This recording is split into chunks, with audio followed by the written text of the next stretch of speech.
Imagine being able to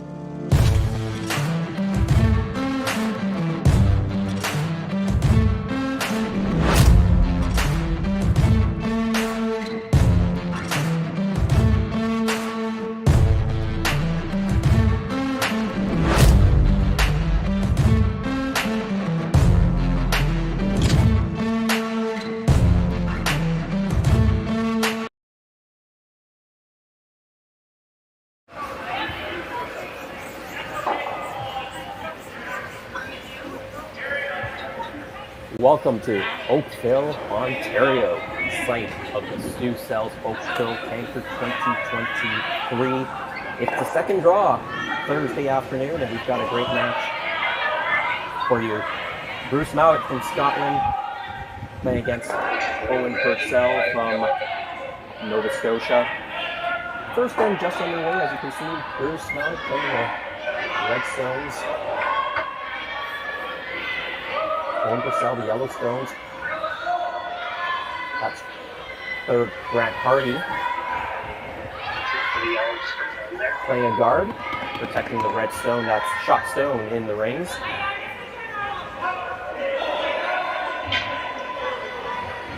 The beautiful Oakville Curling Club playing host to this event once again after a year off last year because of some renovations that happened at Oakville. So Bruce Mouat still the defending champion, I believe, from the 2021 event. And he just recently came off a victory over in Europe in the Euro Series.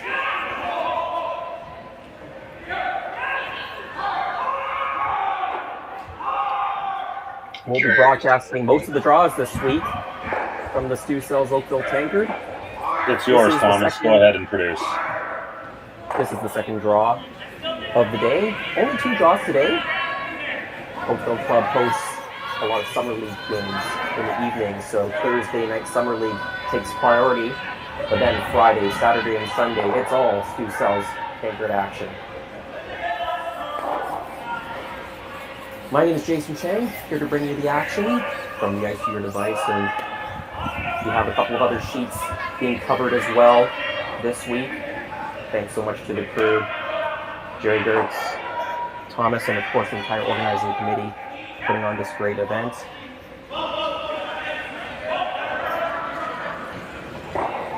Seven sheets of action, this afternoon.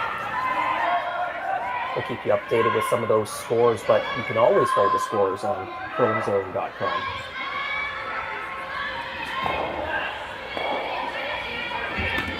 You joined us earlier at noon Eastern Time. We saw Rebecca Morrison in a very tight win over Sayaka Yoshimura. Had a great turnout on the viewership. Lots of fans from Japan tuning in to watch their favorite curlers. Up late at night for them. Okay, Hardy puts that guard back. You can see two Mouat Stones behind those two corner guards, and I think Owen Purcell not much options here other than to try to run this back and make the run double.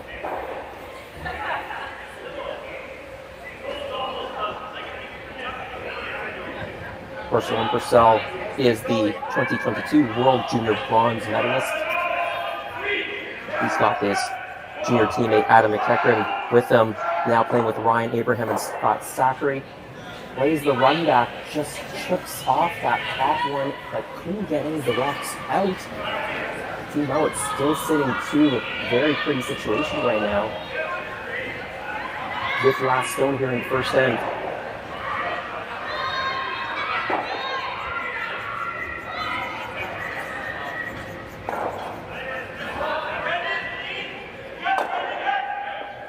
Not lucky on that run back. It just stuck dead and didn't make contact with the second stone. The runner didn't roll out. In fact, it stayed buried behind the other corner. So decision for Team Mouat here, whether to go again around that corner guard. Suppose the other option is to draw to the open side. I think if you draw to the open side, Team Purcell probably with no other options would draw around the corner. Be playing with fire, but that might be their only option at that point. So we'll see what happens here.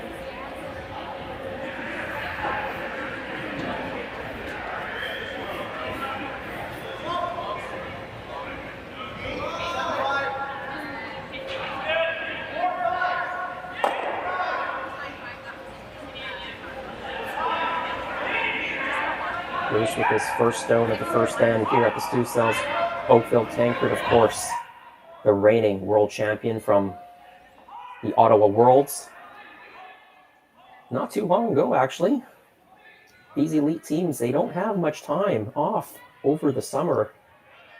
And of course, the Scots, we know they train pretty much year-round, just maybe a couple months off, and then they're back on the ice at their National Training Center. Beautiful draw.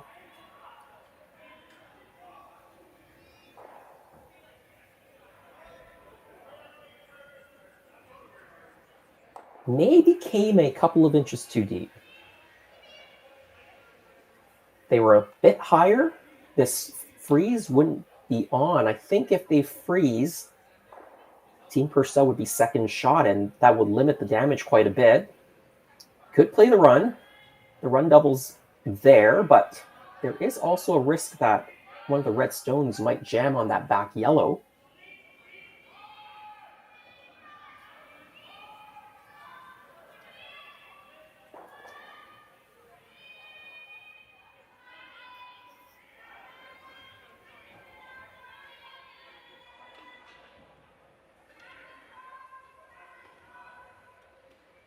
My feeling is Owen likes these runbacks, and that's the one he's maybe inkling to play.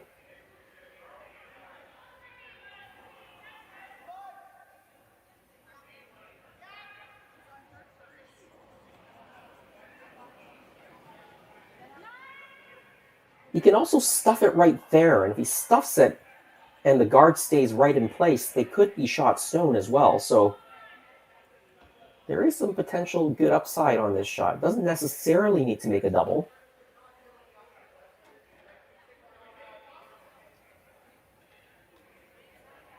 Right, big shot in the first end for Team Purcell. Under a lot of pressure here. The run back. Sticks it. Yes, he does.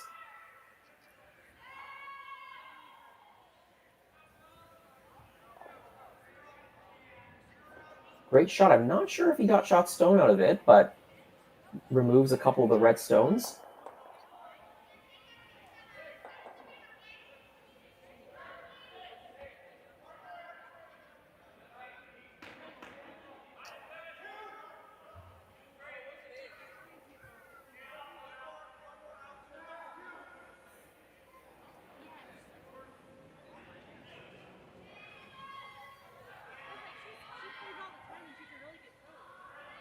So this is a draw for Bruce Mouat. He's taking the exact same path as he just did on his last rock. They know the speed there, throwing exactly the same, and they'll put points on the board. Not sure if this is for 1 or for 2, but an opportunity to strike first, and that's really important. Putting points on the board.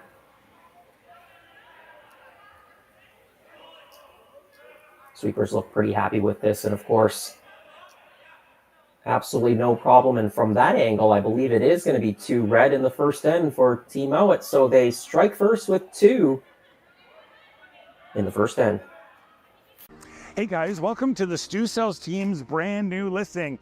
And we are out here in Waterdown. And you know what? If you are sick and tired of being in the city, you know, we all love Toronto. I love Toronto, but you know what? Maybe it's a little bit too crowded. Maybe there's a little bit too much gridlock. Maybe there's no place to walk and go see cool stuff. So come on out to Waterdown. It's awesome. Beautiful little village you can walk. Great shops, cafes. We have the Waterdown Memorial Park just over the street.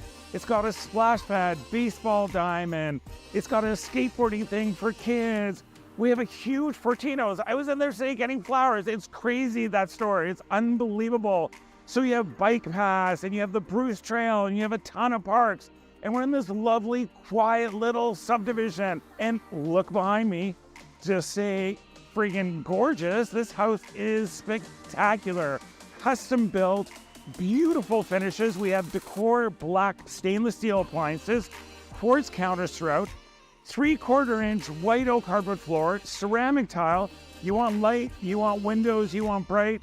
This house is gorgeous, super modern, open concept main floor, living, dining. It's got a butler's pantry, this office on the main floor. Upstairs we have 3 bedrooms, and you know what? Every bedroom gets their own bathroom. And the master has a steamed glass shower in it with a beautiful soaker tub.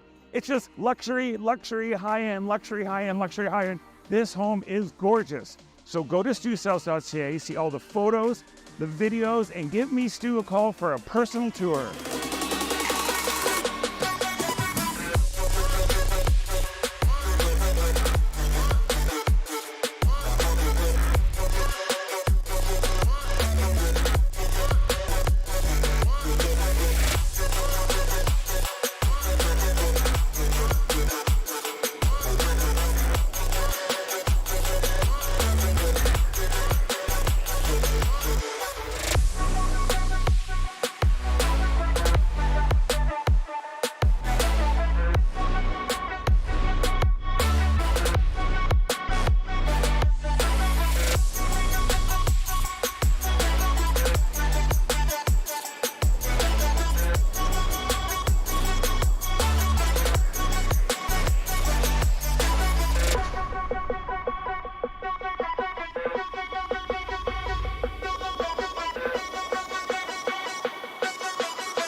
Welcome back to the Stu Sal's Oakville Tankard second end underway. Team Mouat opens with the hammer, 2 points on the board. So hammer now rotates to Team Purcell, wanting to respond back. On paper, maybe a bit of a mismatch here. Bruce Mouat, of course, their team, they've been together for a long, long time, this team. I think since 2017, perhaps. 2017, 2018 with the same lineup. Grant Hardy throwing third stones. Bobby Lammy, Hammy McMillan Jr. Of course, they are the 2023 reigning world champions. They've got a full set of medals at the Worlds. Also a silver in Calgary in 2021, a bronze in Vegas in 2018. They certainly like curling in North America.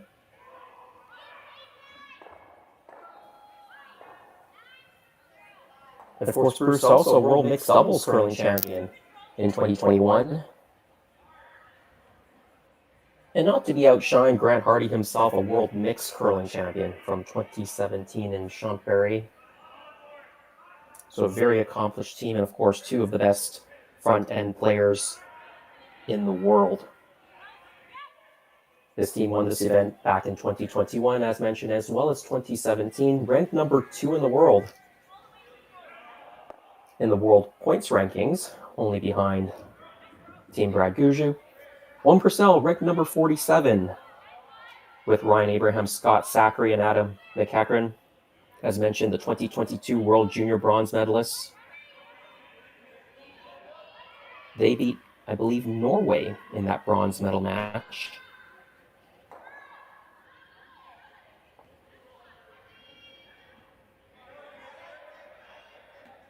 And it was Owen and Adam, along with Joel Kratz and Scott Weigel, Scott Mitchell, on that World Junior Bronze medal team.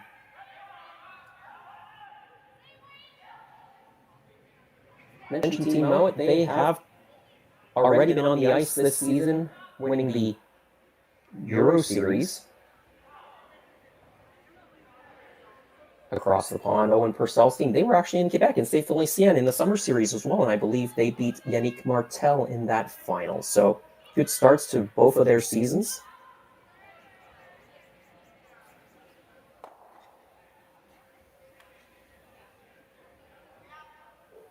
Well, Team Mouat, they've got a couple of red stones spread about, no guards in place, so a very nice setup to force Team Purcell here.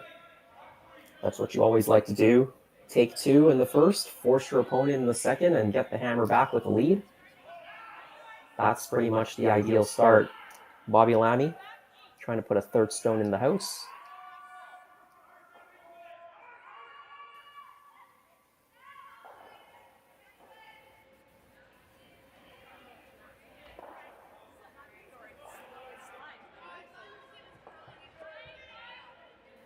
And all these rocks behind the tee line for Team Purcell, they can try to double their way out of this and maybe keep the blank in play. You can also freeze to one of those rocks, or maybe play a hit and roll and sit in front of one of those red stones. I think it's the hit and roll here being called.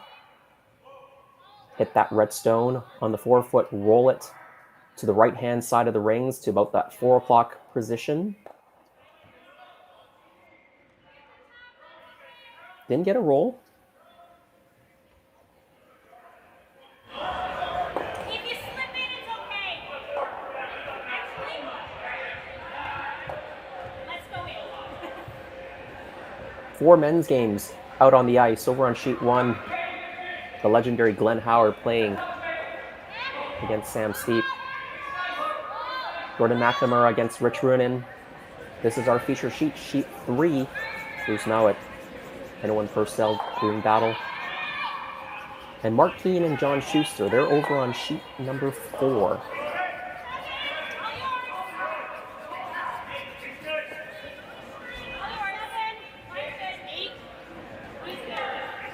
You can see the teams playing some very soft weight hits here, and the ice is so good. Very keen, the rocks super lively. You don't need a lot of weight to make takeouts, double takeouts even. There's excellent curl in the ice. I was actually playing on it last night. About 4 feet of curl for me. Obviously depends how you throw that rock. For the Scots, maybe a little bit less than that, because of how much rotation they throw on the stones. Trying to make the double here again. Let's see how soft that weight is. Just didn't curl enough. So the force is still on. At some point, Team Purcell might decide, okay, we're not going to be able to blank this end. Maybe we'll need to try to see if we can generate a couple points by playing a freeze. We'll see how they handle the situation.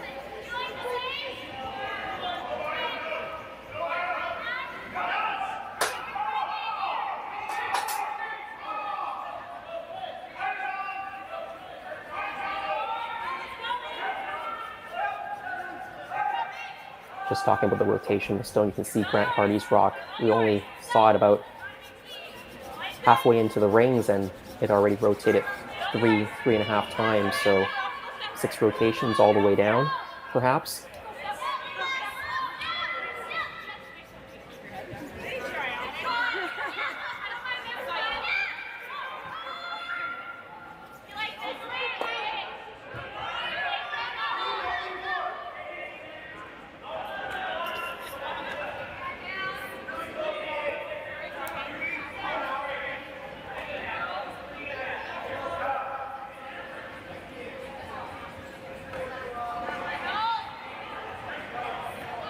Trying to get the hit and roll over to the other side. They're not getting the rolls here, Team Purcell, this end.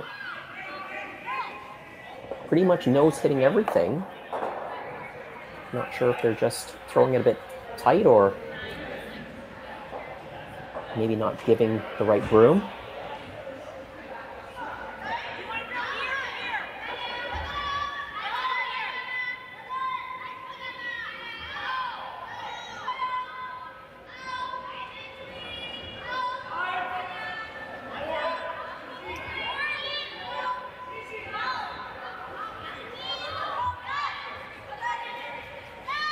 Now down to skip stones. Still a great position here for Team Mouat to get the force.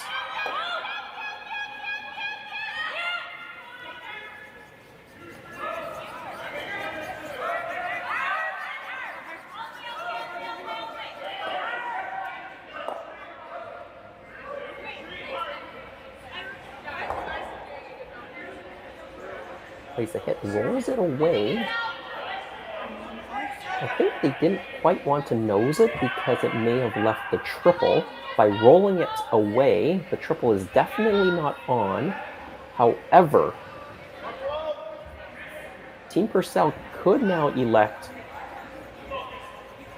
to use that back redstone and make a freeze on it. It won't be shot rock if he did that, but that would put some pressure on Bruce to sit 1 and 2. Instead, they have decided to try to play a double here. They can get this on the nose, they'll stick around, force Bruce to make a nose hit. If he happens to roll out, you still could have a blank in play. Whether you're on Facebook or YouTube watching the action, thanks for joining us this afternoon, taking your time away from work, from childcare. That's what I'm doing. I'm taking a break from my 1-year-old.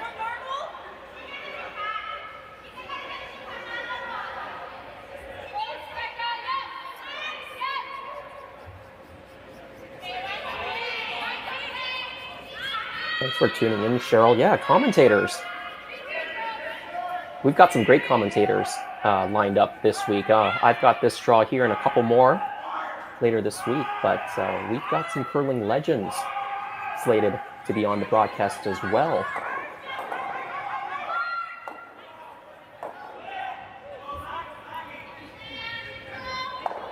That's a little teaser, so you keep tuning in for the rest of the game.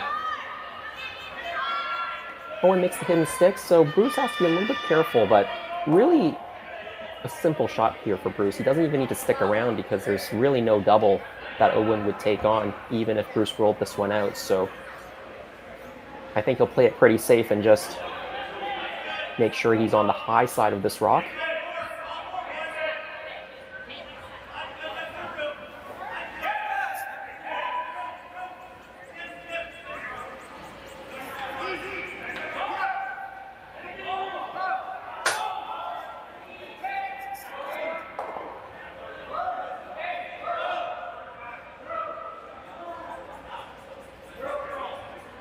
Line looking really good now, trying to get a bit of a carve and stick around, and he does. Look at that. Now really putting the pressure on this young team. Purcell needs to draw against 3. Only needs to be full 8 foot, and they did practice before the start of this match to determine who had last stone advantage, so they should know the speed for draw.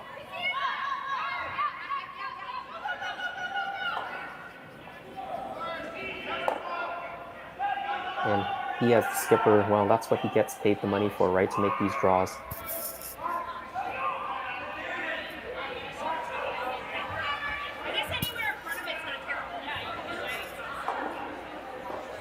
Final stone, Team Purcell needing full 8 foot against 3 to score here.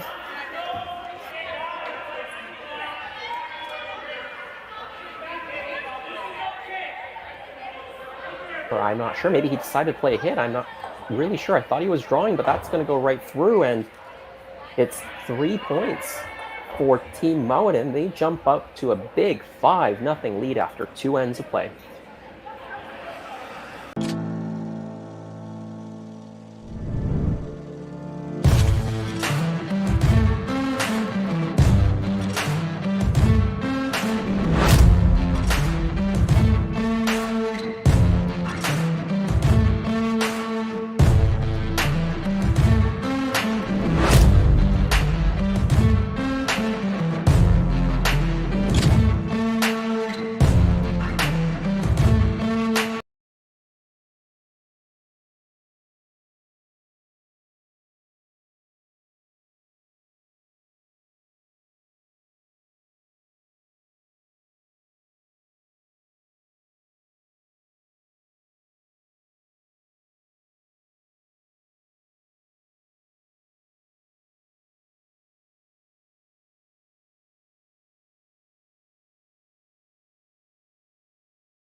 Well, a big 5-0 lead for Team Mouat over Team Purcell. That's the start of the game, not the type of start that Team Purcell is looking for. And now they're going to put up the double corner guards to try to generate some offense here.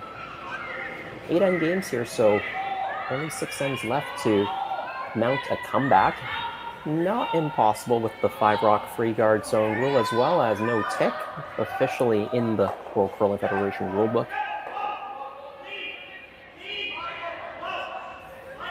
If you're just joining us, my name is Jason Chang. And if you're watching on YouTube, feel free to leave some comments. Let us know where you're watching from. And if anybody's living in the Greater Toronto area, you can drop by the Oakville Curling Club to catch all this great curling throughout the week. No more matches today, only 2 draws today, but all day Friday. I think there's 5 draws on Friday, the same on Saturday, and then championship Sunday. Oakville, just a 20 to 2-hour drive from downtown Toronto, depending on the traffic. I think it took me about an hour to get there in the early evening yesterday, but only about 30 minutes to get back home from downtown to downtown Toronto to Oakville.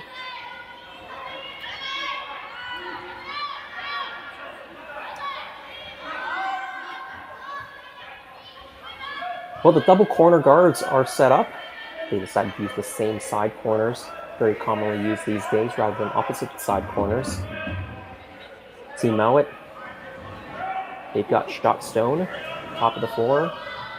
Second shot stone is in the back of the rings, so that's not as favorable. Team Purcell trying to, I think, freeze on this rock.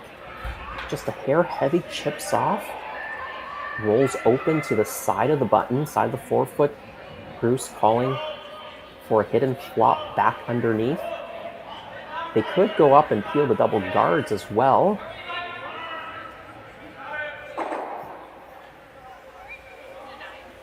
But based on how nicely that guard and the shot stone is lined up, I do like this call for Bobby Lamy. Soft weight hit, roll it 1.5 feet to the right.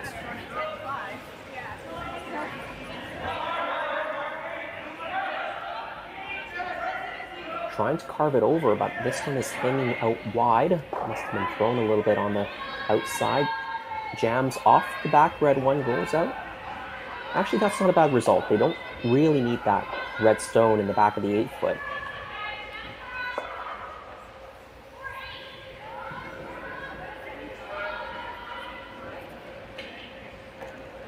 Team Purcell now looking at ripping the guard, actually trying to drive it in, get the shot stone as well. If you can hit it just slightly on the high side, you'll get both, and you can probably keep a corner guard around. So you'll have 3 guards. You really don't want to lose this guard, because I think if you lose this guard and just make the straight peel, Team Mouat, they're going to be trying to double rip on those corners. So really well executed, exactly as they called.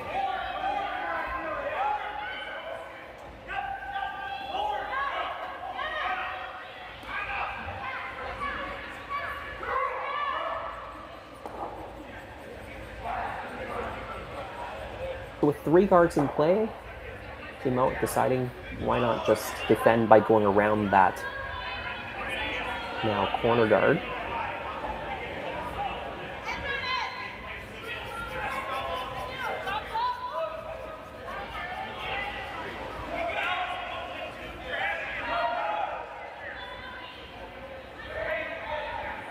I actually thought they may have gone for the peel on the guards anyways, but they've had a lot of success so far drawing in this game, putting a lot of pressure on Team Purcell. This one maybe slipping a hair deep, and that could be a small opening for the rink from Halifax to make use of that corner.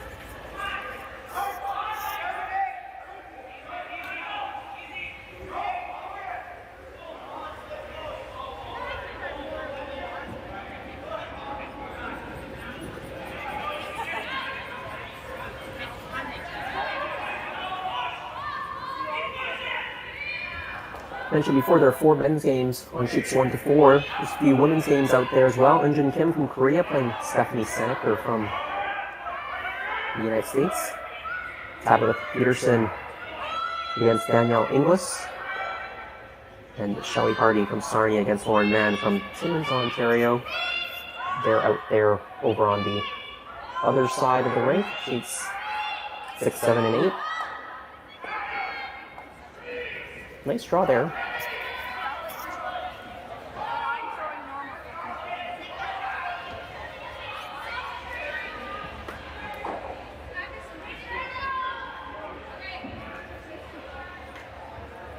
And as always, this Stu Cells event draws a big international contingent. It's a high-profile event early in the season on great ice. We see a number of American teams up here on both the men's and women's side. Korean teams, Japanese teams as well.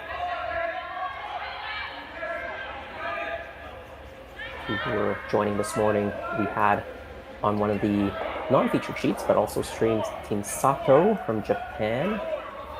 Team Yoshimura was on our feature sheet.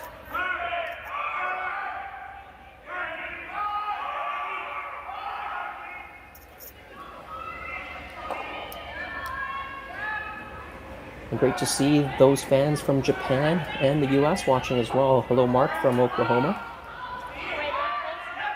Great to see you tuning in. Nice corner freeze there by Grant Hardy. The precision that this Scottish team has is just incredible. Made up for that slightly heavy draw by putting up a perfect corner freeze. And not only does it corner freezes, it protects their own shot stone that's in the back of the 4. So that little mistake, we call it a semi-mistake by Grant's first rock, ends up being a pretty good shot now after his second shot.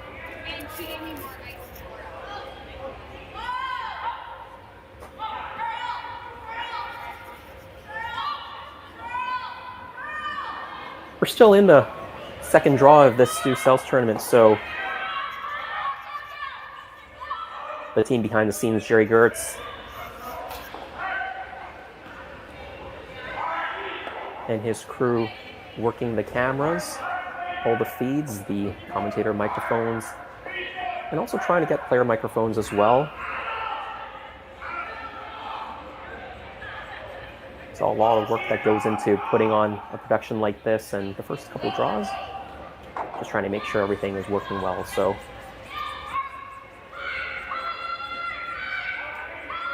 we'll have those player mics up and going as soon as we can. If not this draw, then in a subsequent draw.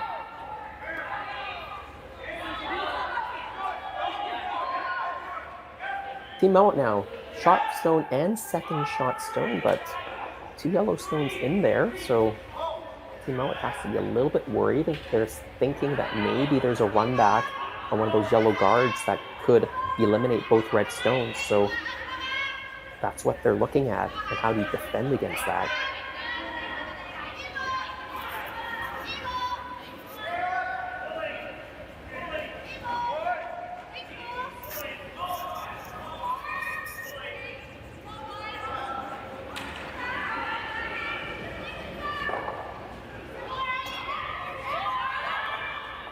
Looks like they're going to hook a rock behind that yellow stone, that guard, to prevent the run back.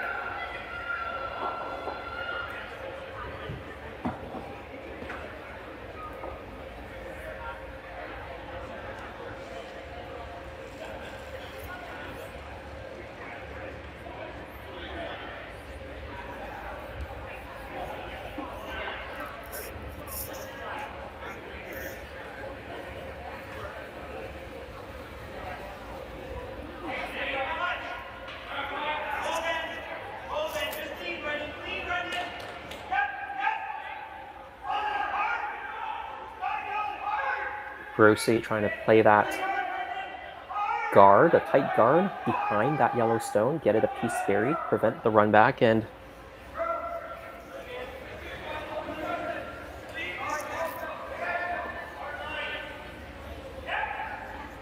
Trying to get a little bit more finish here so it actually protects it, and I think that's okay. Should get the job done.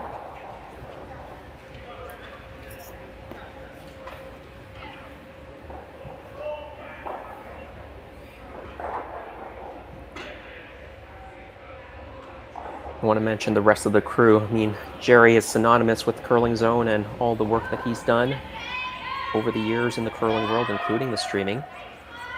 But Thomas West, Cole Stenwick, Lauren Cunningham, also helping out this week. They really do all the hard work.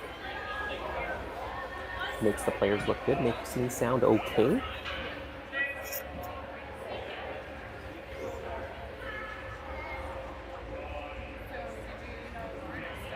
And I've done a number of these broadcasts before. The crew, they're there earlier than anybody else, and they stay there later than everybody else to make sure everything is working properly and set up for the first draw of the day, just like the ice makers.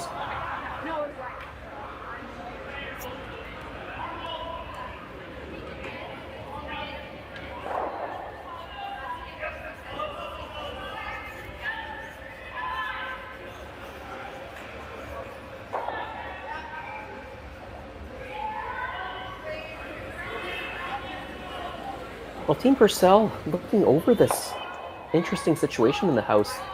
They've got a couple yellow stones in there. The question is whether they can make them count or not. The red stones, those belong to Team Mouat. Their first and second shot. There's another Mouat stone that's fifth shot right now.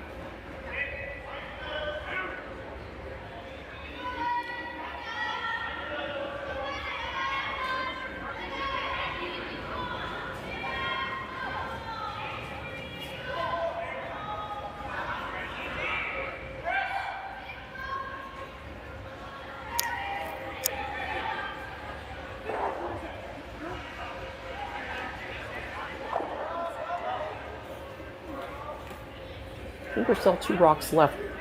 You could just draw and corner freeze on the button area. That would be one option. It does make the button area very congested. I think they're still trying to figure out a way if they can make 3 come into play here.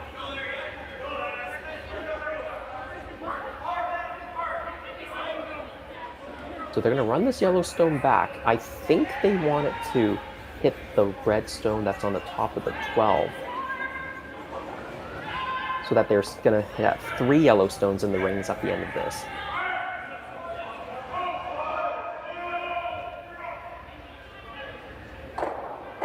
And jiggle things around a little bit.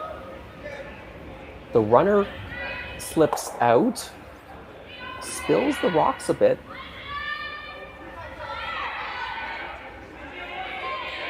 Not a bad shot. It does certainly open things up a little bit more for a draw to the button if that's all he's got at the end.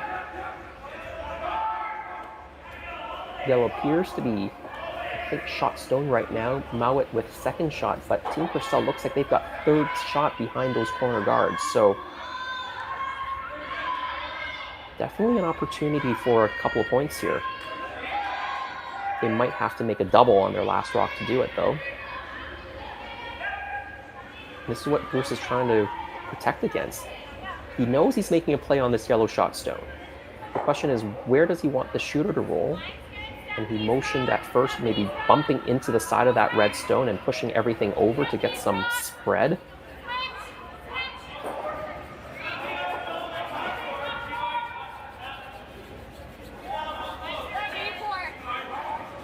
You can also try to line it up such that a double would jam on the other yellow stone. You can also just make the double on the 2 yellow stones right now as well, I think. I think that's probably what he wants to do as the primary goal. That would prevent the 2 points for sure that Team Purcell could have going here.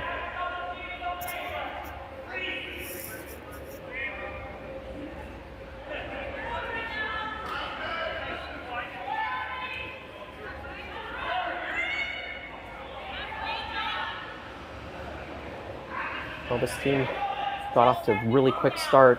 2 points in the first end, a steal of 3 on a missed open shot by Team Purcell in the second end.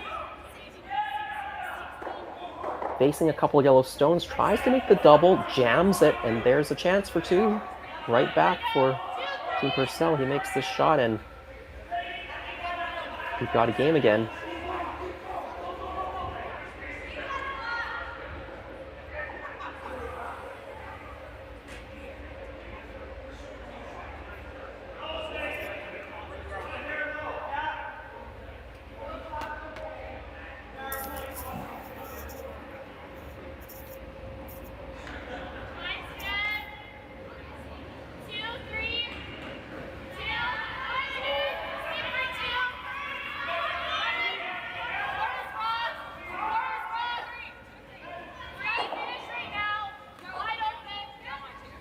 Looking for the nose hit here on this top red stone. I think they could draw as well for 2, but I know Owen prefers to hit, so this is not a surprise that he's playing the soft weight hit.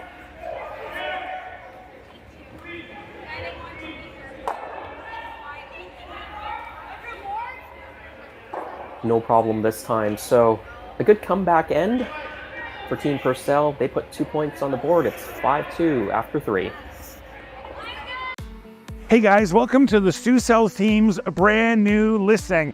And you know what? I've always said the 4 key things of real estate are location, layout, quality, and uniqueness. And oh my God, check out this location. We are in Lower Babby Point down in the Humber Valley. And who doesn't want to live here? It's like being in the country, but you live in the core of the city. We have the gorgeous Humber River, parks, bike path.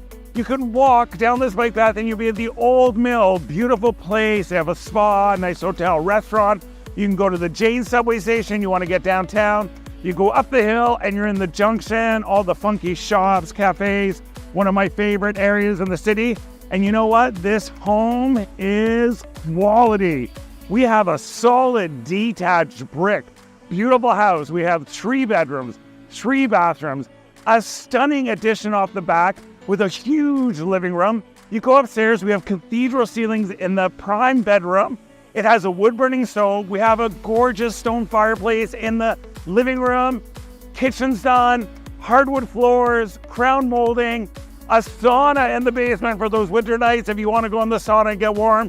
And we have 2 exits in the basement.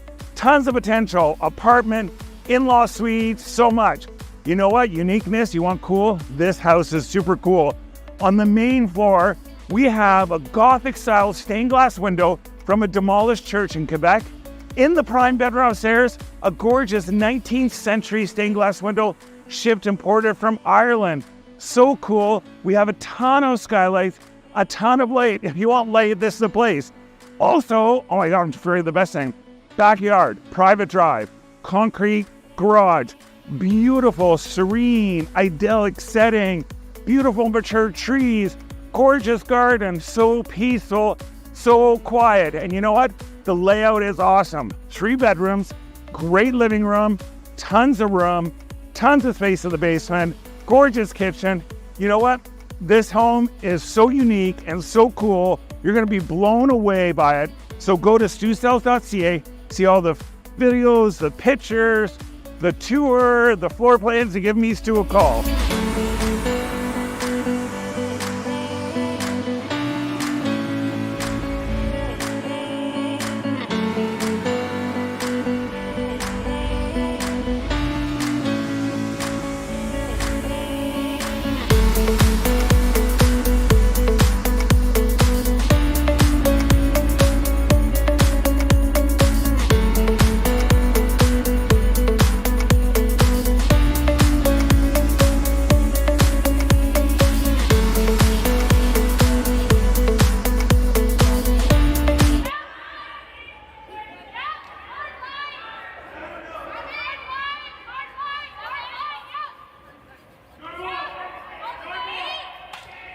Welcome back to our coverage at the Stu Sells Oakville Tankard. 4th end just underway.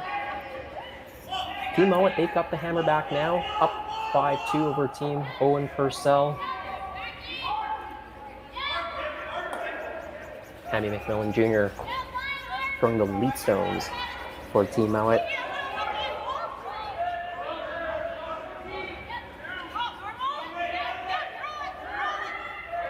Trying to create a bit of a sandwich, I believe. Try to freeze this rock on top of that yellow stone that was just thrown by Adam McEachran.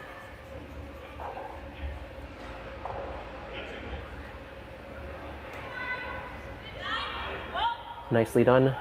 Of course, this event doesn't happen without the support of Stu Sankey himself and his Stu Cells real estate team sponsoring not only this event, but an entire series of events, mostly in the Ontario area as well as in Halifax. So there's the Stu Cells Oakville Tankard that's happening right now as we speak, but also an event in Barrie in October. That also includes a junior and an under 18 division. Stu Cells Halifax,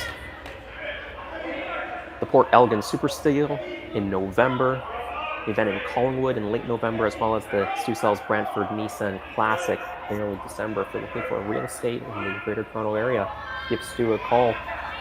He'll take care of you. He's become a great ambassador for the sport of curling with his sponsorship of events as well as teams supporting junior and under 18 curling. So a big thank you to Stu for supporting all of these events and the curlers.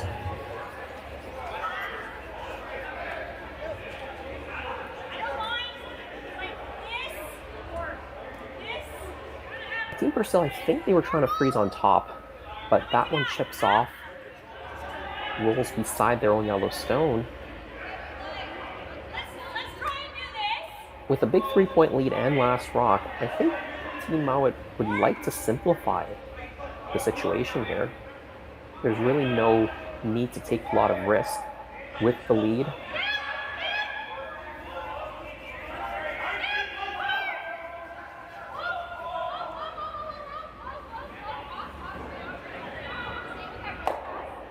Discussing how they want to rearrange some of those rocks. Right now, the 4-foot area, that button area, is very congested. So I think at some point they want to spread the rocks out a little bit. Make sure at the very least Bruce will have a simple shot to score if he gets forced.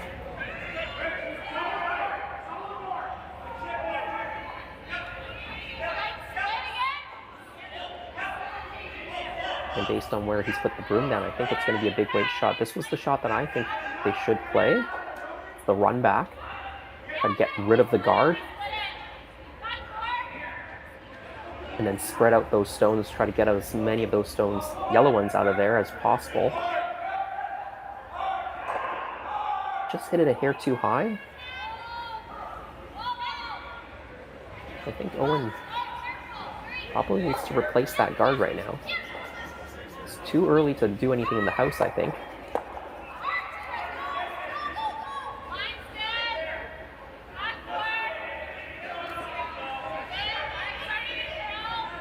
Only the second stones right now. Scott Zachary.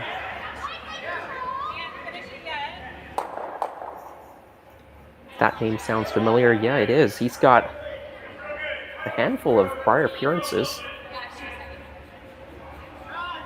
Playing with Paul Fleming. The very recognizable Jamie Murphy. Chad Stevens out of Halifax. And Nova Scotia over the years.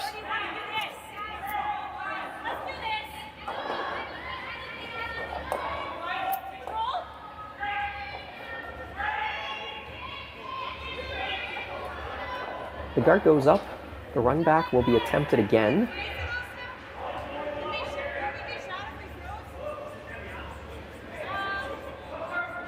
A bit of an easier run back this time. It is a bit tighter, that guard, but still hits it a hair on the high side. I definitely think you can hit it just slightly high, lose the shooter, and clip some of the rocks in the rings to spread things out.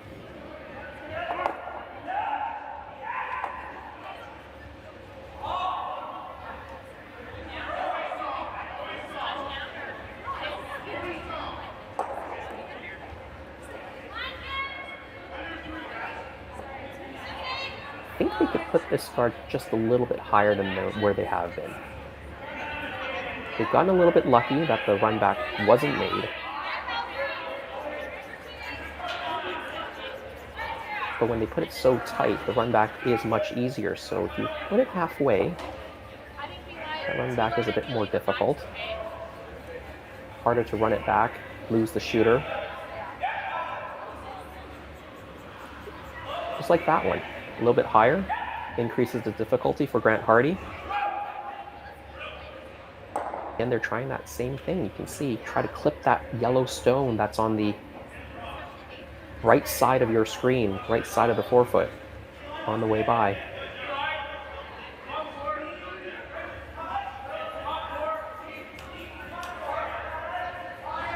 This one also a bit on the high side.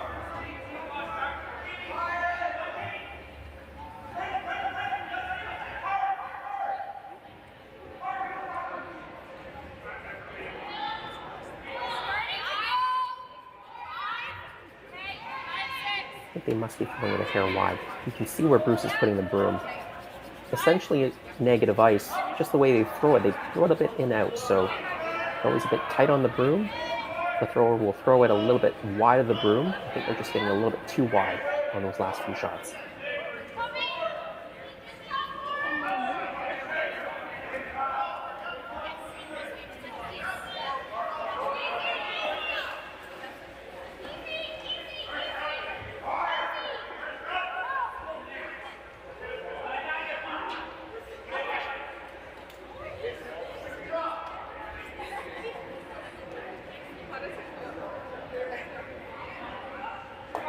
And Team Purcell just repeating the same thing. They've got second shot and third shot, I believe. Second shot, pretty tough to get out of there right now. Shot stone belongs to Team Mouat. On the back part of the button. Trying the same shot again. They're going to make something move in the house, but in fact, they've doubled off their own red stones.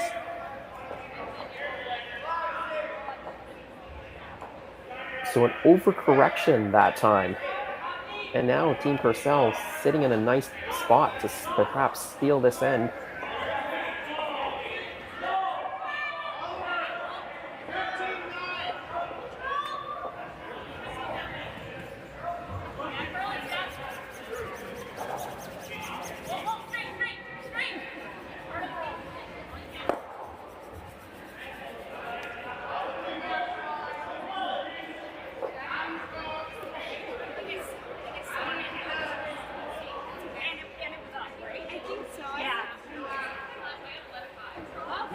Down by 3 points, a steal would go a long way here to mounting a comeback.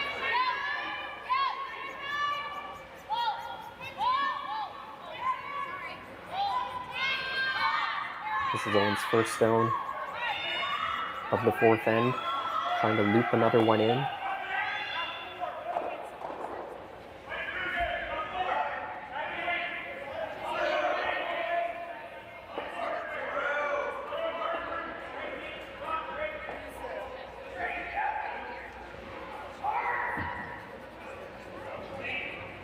If they can freeze it right on the nose like that, it's pretty good. It's pretty tough to make any one double.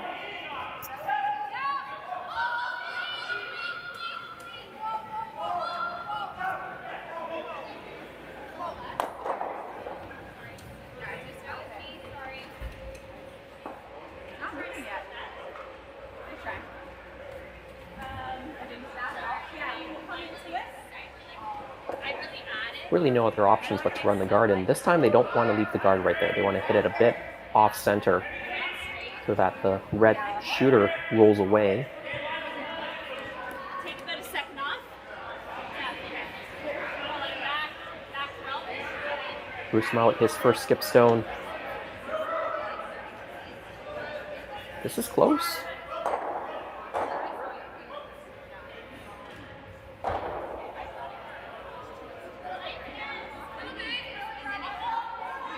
Well, the guard stays there, and this is still a very good steal situation for Team Purcell.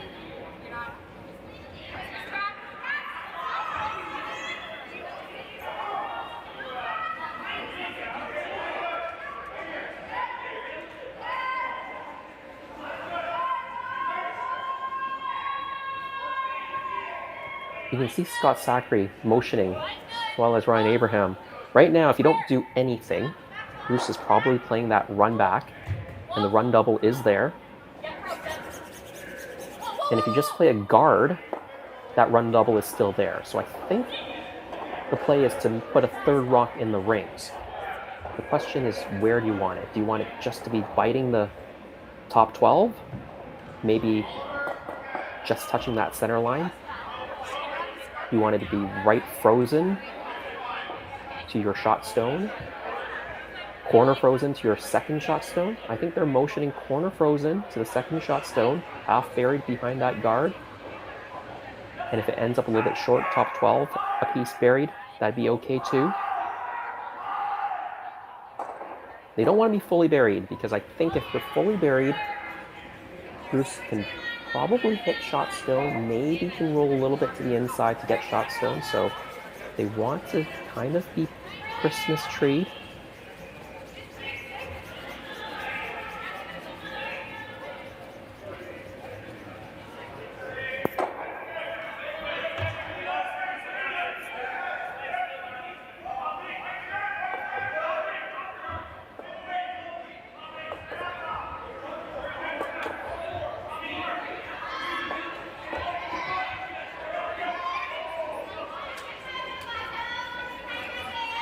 And I'd like it to sit right there and not bounce off too much, and I think that mostly does the job.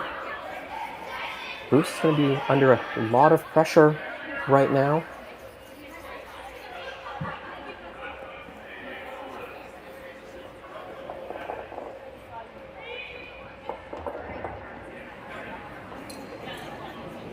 The run back is there, but I think you can only make the run back double. If you ever miss it, you could be giving up 3 points.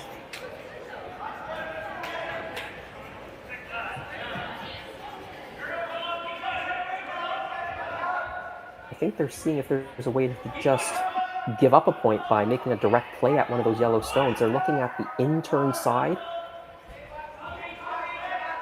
just tapping that yellow stone back, just playing a heavy draw, and then sitting in the forefoot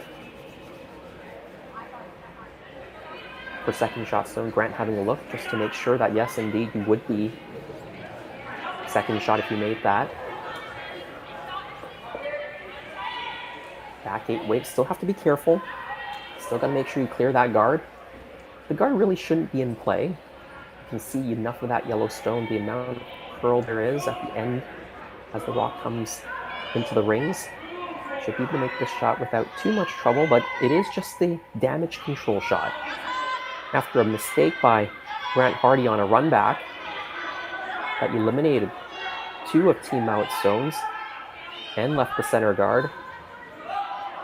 Bruce Mouat now on his last needs to make a soft weight tap back just to, I think, reduce damage. Grant raising his hand. That's a nicely executed shot. There's a little bit of a spin.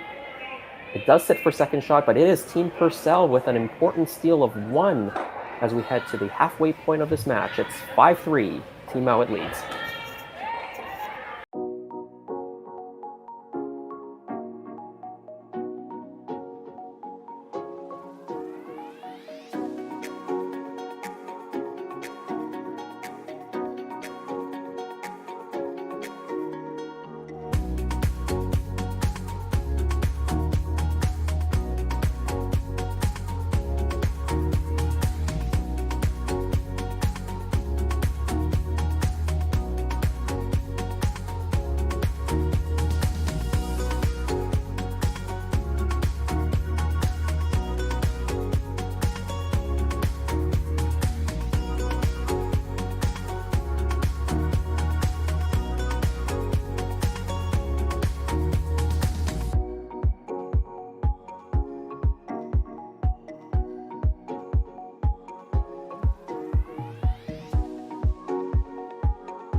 Halfway through this match, Team Mouat with a 5-3 lead after giving up a steal of 1 in that fourth end. Pretty scary end for Team Mouat. But he makes his final shot to limit the damage. Haven't really talked about the format of this Bonspiel, so it is pool play. 24 teams each on the men's and the women's draw. These two teams playing out of Pool A, which includes Tanner Horgan, Sam Woodruff, Bruce Mouat, Owen Purcell, Greg Smith, and Diego Tompkins of Mexico.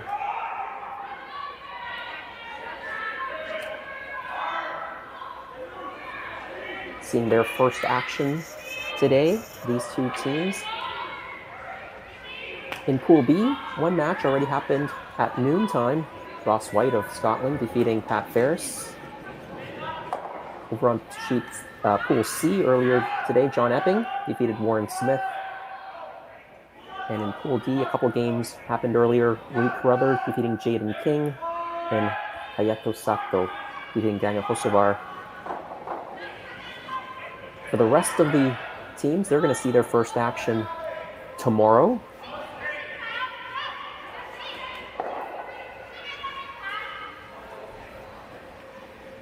Five full draws tomorrow starting at 8 a.m. That one we won't be broadcasting, but we'll start our broadcast at 11 a.m.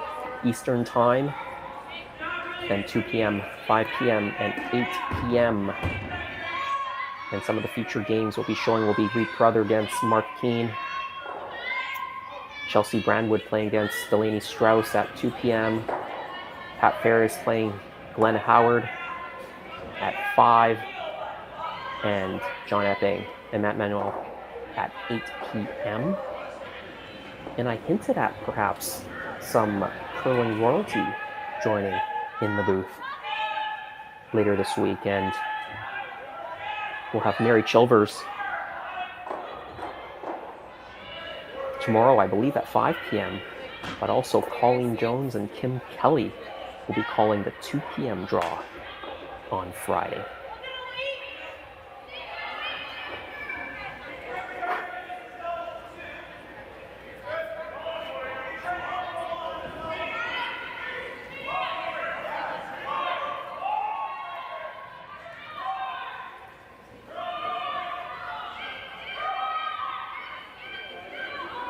So 24 teams, there'll be 4 top seeds. They're going to get a direct bye into the quarterfinals, and then the next 8 seeds, they're going to play a knockout game for the last 4 quarterfinal spots. So you can be in the top 12 in the rankings after the preliminary round, after 5 matches, then you'll have a shot at least at winning this championship.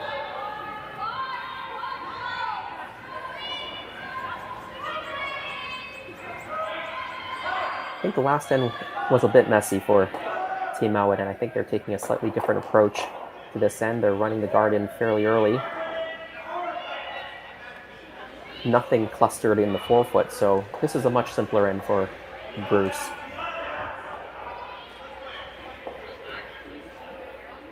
If nothing else, we'll have a fairly simple shot if things just play out with some good peeling. He'll have an easy draw for the point if he's forced. He can happen to clip one of those rocks or a couple of those rocks out during this peeling process. He might even generate a blank, and that would be a really good situation here in the 5th end. That'll give him hammer and 6. Possibly the 8th ends, those even ends, very important.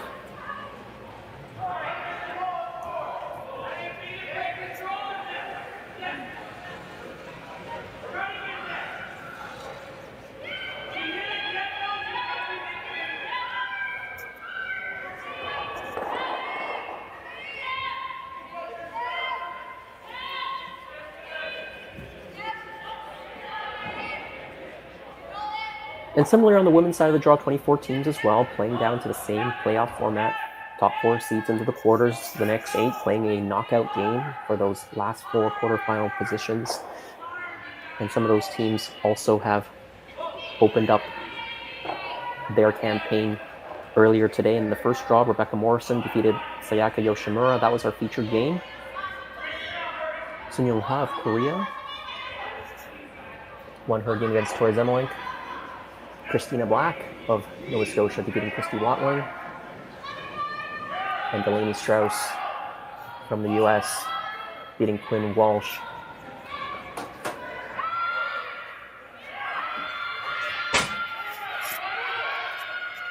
Really nice to see such a great contingent from Atlantic Canada out here. Christina Black, as mentioned, Jessica Dig. This team, Owen Purcell, Greg Smith from Newfoundland, Labrador.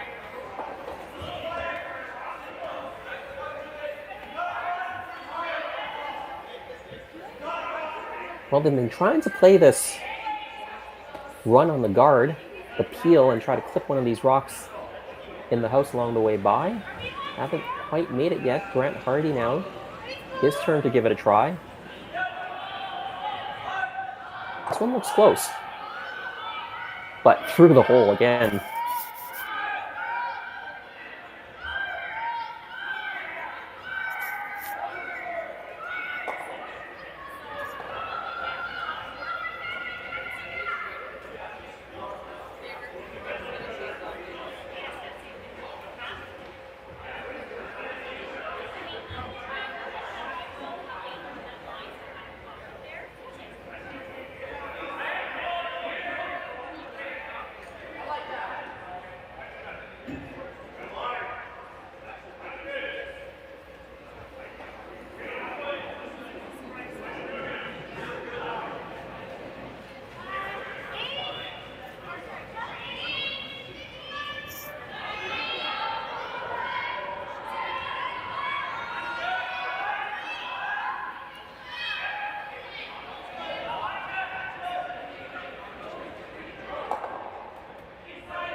Well, the guard goes back, and this is the same shot. Another attempt at it.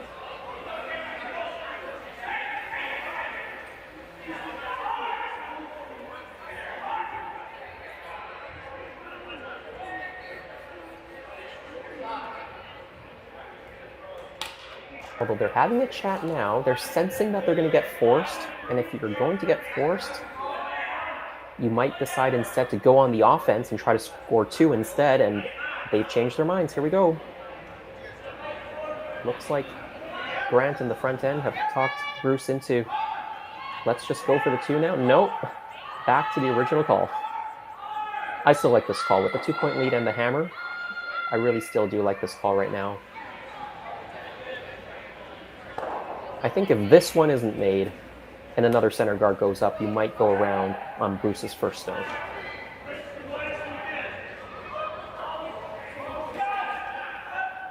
However, at that point, Team Purcell, they might decide to put a third one in the rings to prevent any chance at a 2 and just generate the force. But this time, Grant makes it successfully. Nice shot for the 2023 Men's World Championship team.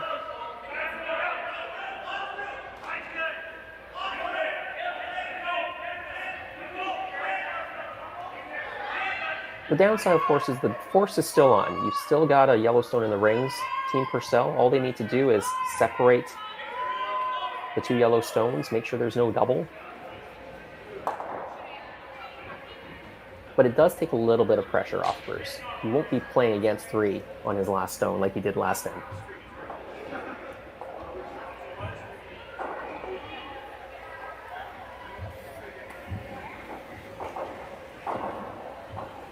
Yeah, just having a quick look at the chat, and Bruce has had a good start to the season. Mentioned they won the Euro Super Series recently. Went through that tournament with 1 loss.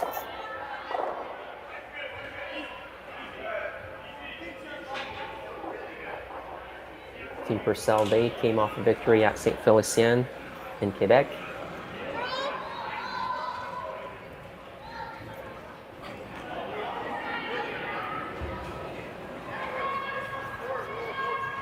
Really just the start of the curling season in Canada. There's a couple events this weekend, obviously here at Oakville, Scotia's Tankard, but out west, the Saville Shootout in Edmonton. A lot of the top teams from Western Canada, particularly playing in that event, as well as some of the Japanese contingent.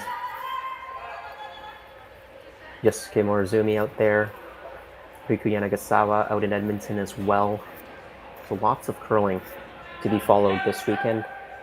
But for the Japanese and those in Asia, their season starts quite a bit earlier than us here in Canada. I think they've even played their national championships already in Japan and Korea to determine their representatives for the Pan-Continental Championships and the World Championships. So they kind of named their national team at the start of the season.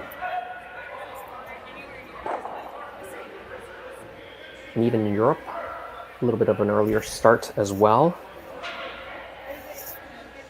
The Baden Masters passed by a week or two ago.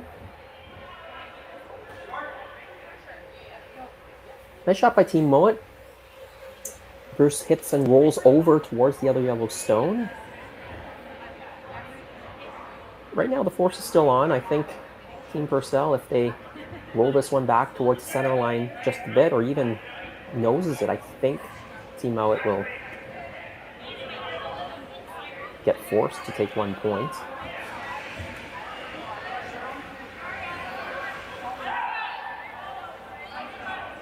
I'd be interested to know what Bruce will do if Team Purcell actually rolls this rock towards the side of the rings, towards that other yellow stone, so that they're kind of stacked one on top of another. Then I wonder whether Bruce would take on the double in the blank, but this rock definitely not rolling that way. They're trying to hold the line to make sure it stays in the rings. These rocks very lively, even with that soft weight. You can see Grant working really hard to sweep it out, and it does go out, and now what looked like a sure force is going to be a pretty easy blank opportunity to try to keep the hammer going into the sixth end. That was an unfortunate mistake.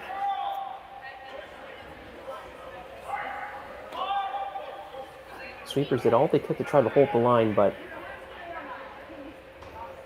I think on a regular club curling ice, the shot rock or the shooter probably doesn't roll out. But here at Oakville, the ice is very fast, super keen. The rocks are very, very lively. Rolled out without much problem. I'm not even sure Grant needed to sweep that out. All right, final stone, fifth end, Bruce Mouat. Opportunity to blank, take hammer into six with the 2-point lead. That's exactly what he does. Team Mouat leads 5-3 after 5.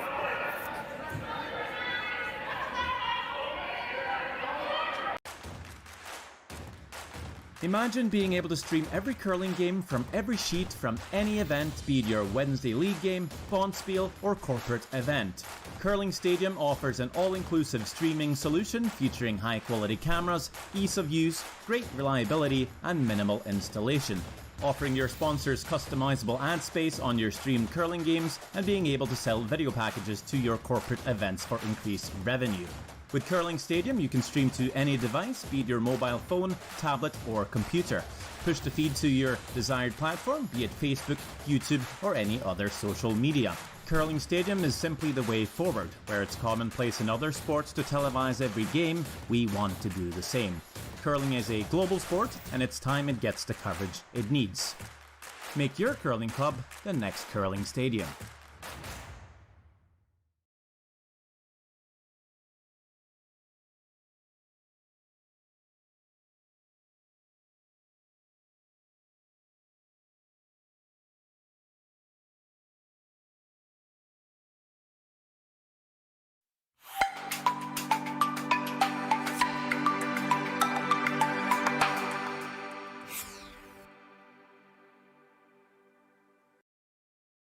Hey guys, welcome to the Stu Sells team's brand new listing.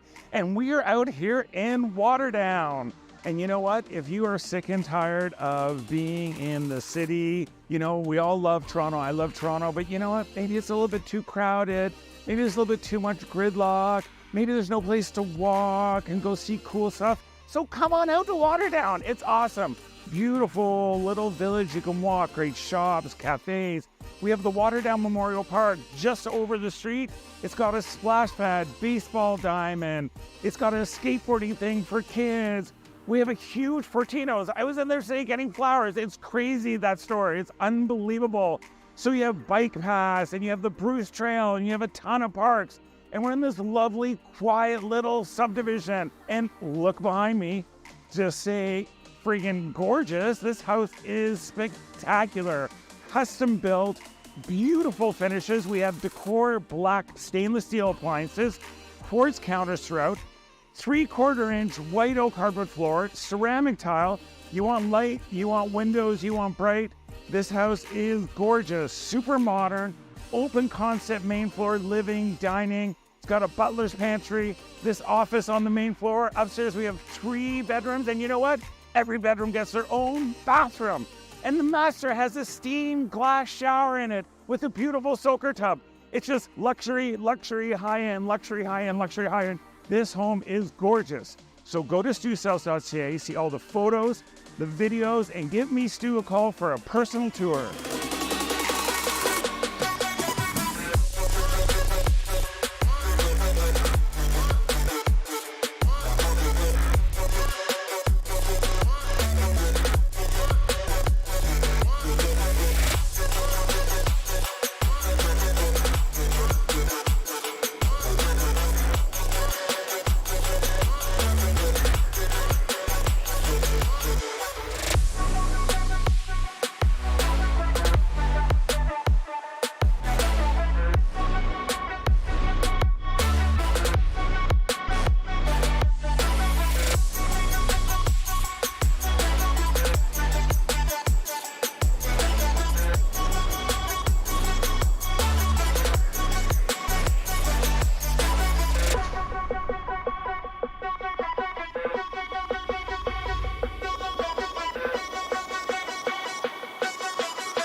Welcome back to the 6th then. Team Mouat blank with 5th to retain hammer, up 5-3 over Team Purcell. If you're just joining us, my name is Jason Chang. Bringing you the action from the Stu Cells Oakville Tankard.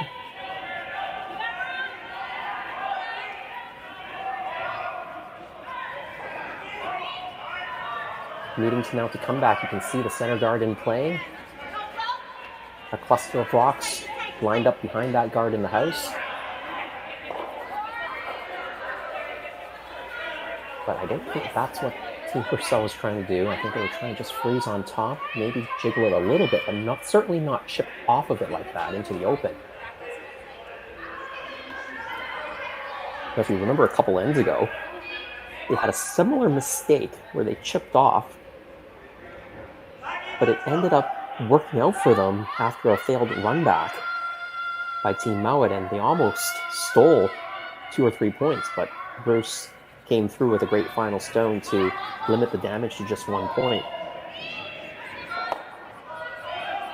Wonder if that's still in Bruce's mind, because the setup wasn't particularly that different from it is now. Lots of little bit different spots in the house, but it was that center guard, a couple of yellow stones, a couple of red stones. This one's over curling on them a little bit. No, get it by, little flop inside, gets that yellow stone out. Really well controlled shot by Bobby Lamy, the second for this team. And now with that staggered mess on the center line in the house, Team Purcell really has no choice but to run their own guard back. This is not the type of shot you want to play when you're trying to steal your way back into the game. But if they can run it back dead nose, they can make a red double, they can keep the guard there. There could be a couple of yellow rocks left in the house after this, so could end up real good. Scott Zachary has to make this shot, but what you don't want to do is hit it off nose, lose the guard. You're losing your own rock that's in the house, and now you've got nothing much to work with. I think the only good news is maybe Team Mouat's got too many rocks in the house. with a 2-point lead, you don't ever love putting up more guards, in particular center guards, so they're thinking about maybe putting one in the back of the 12-foot.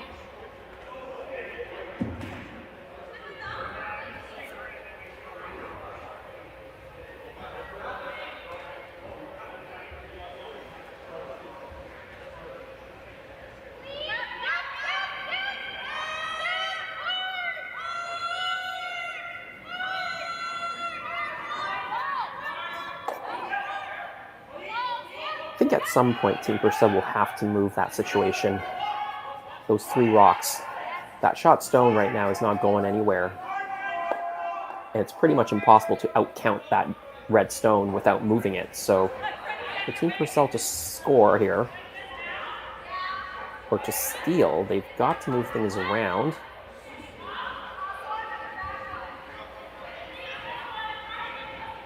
And in the 6th end of an 8-end game, blank's not great for Team Purcell either. I mean, they could try to get out of this end by blasting and generating a blank, but that would let Team Mouat retain the hammer and a 2-point lead into 7, which is a very strong position. So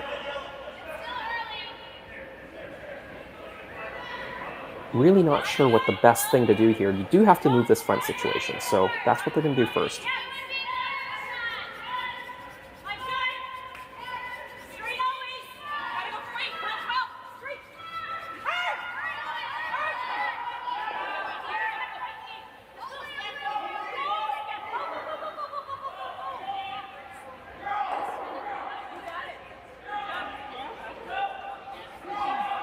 They get both reds out. The shooter also disappears. So a little bit of a mistake. They definitely wanted the shooter to stick around. Probably a nose hit was what was asked for. Try to stay right on the center line.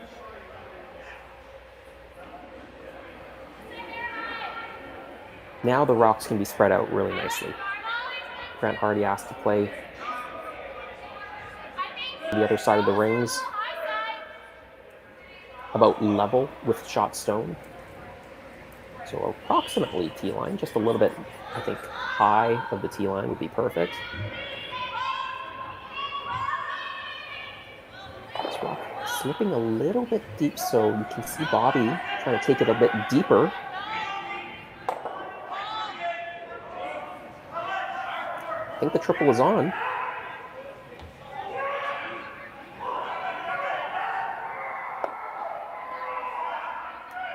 See the 3 stones at approximately a right angle. So anytime you've got 3 stones kind of in a triangle like that, where that angle is about 90 degrees, a little bit more, a little bit less, the triple is generally possible.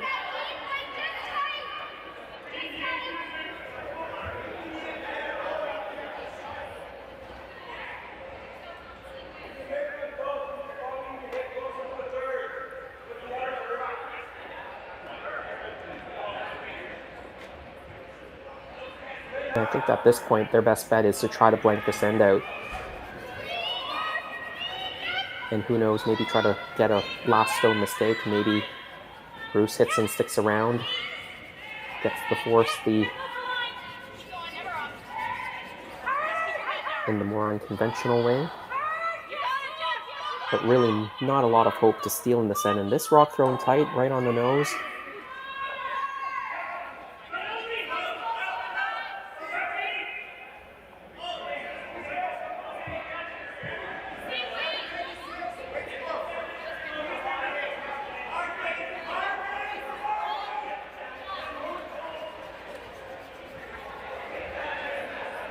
Bruce initially called for a nose hit, maybe a little bit of a flop to his right-hand side. As you make a couple more nose hits, that angle changes on those 3 stones. The angle gets less and less, gets below 90 degrees, and that makes the triple less and less likely.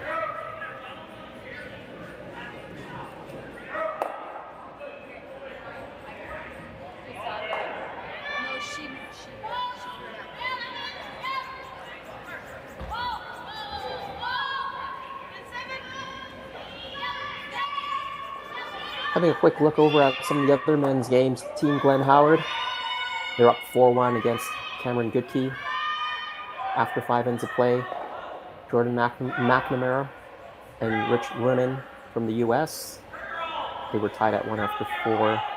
And a 4-2 scoreline, John Schuster, the Olympic champ, against Mark Keane, a former Ontario champion. There's not a lot of Ontario skips in the last couple of decades not named Howard, who's made it to the Brier by winning the province. Mark Keane had an upset win. Oh, that's a few years ago now. Like his only Brier appearance. It's amazing how long Glenn Howard's career has been. Still going strong.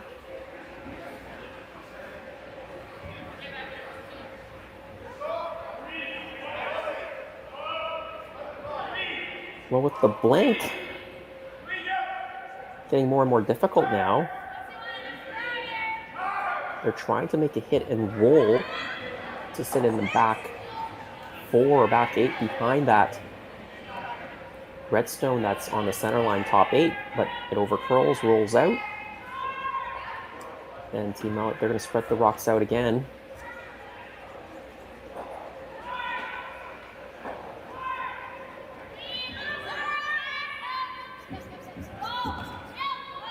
I'm not really sure it matters a whole lot where this rock ends up, if they're going to the side, whether it's deep or if it's high. I think whatever they do, Team Purcell is going to try to get a rock in the back of the 4-foot behind that red stone that's in the top 8, because that's acting as their only guard right now.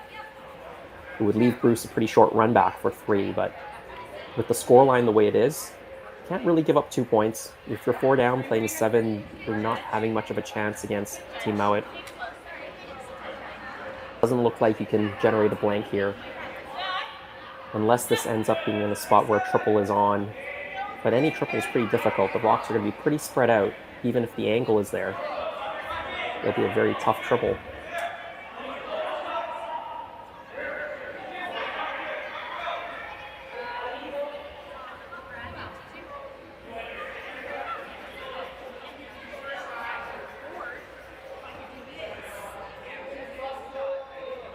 And he decided to go to the back of the 12. Well executed.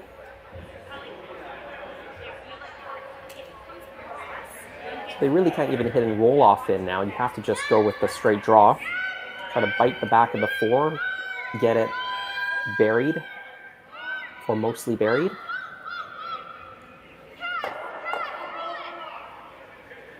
And then hope for the best.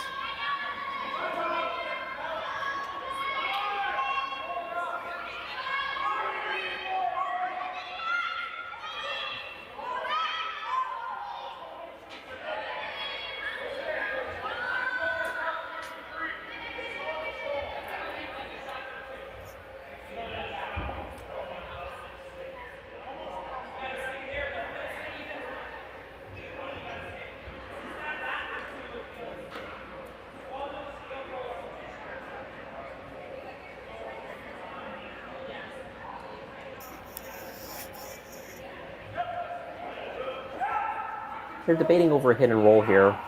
Sit in front of the redstones. I think your best bet right now is the draw. I think that will force the most difficult shot you could possibly force for Bruce Mouat. Hitting and rolling, you're not going to be frozen at all. There'll be lots of separation. Be a pretty easy peel for Bruce. This isn't going to be a long run back either, but I do think it's probably your best bet if you're hoping.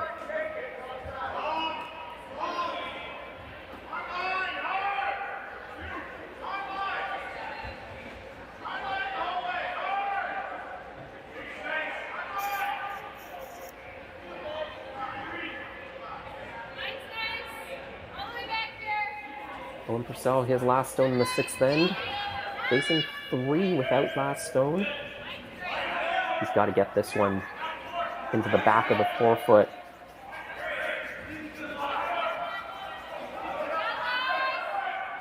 tried to force Bruce into at least a semi-difficult shot. Line is really good. Now they want this as far back as possible and still be shot in. Did it just slip a hair too far?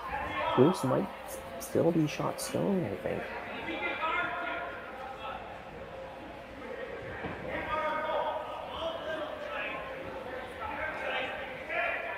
Hard to tell from this angle.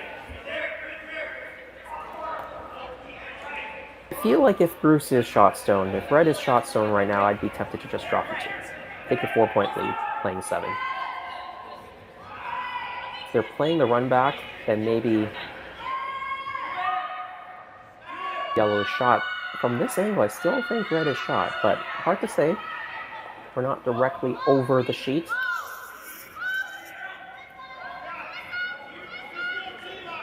We also don't really expect Bruce to miss this 4 feet run back. He makes these 19 times out of 20, I think.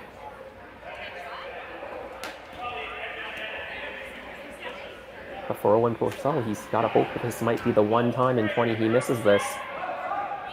Final stone, 6th end. Bruce Mouat looking for a short run back. It looks pretty darn good here. Makes the shot, sticks everything. It's 4 points. And that is the game. Handshakes. Team Purcell offering their congratulations to the reigning world champions, the reigning defending champions for this Scotia's Oakville event from 2021. Team Mouat off to a great start. A 9-3 victory. Team Purcell, they dropped their opener, but they've still got 4 matches left to get back into the playoff round. Well, that concludes the coverage of our feature sheet today. It's also the end of our coverage for Thursday. We're going to be back Friday with 4 draws starting at 11 a.m., then 2 p.m., 5 p.m., and 8 p.m. You can check out all the scores, the draw times, and the links to the video feeds from curlingzone.com or on the stewcells.com website. My name is Jason Chang.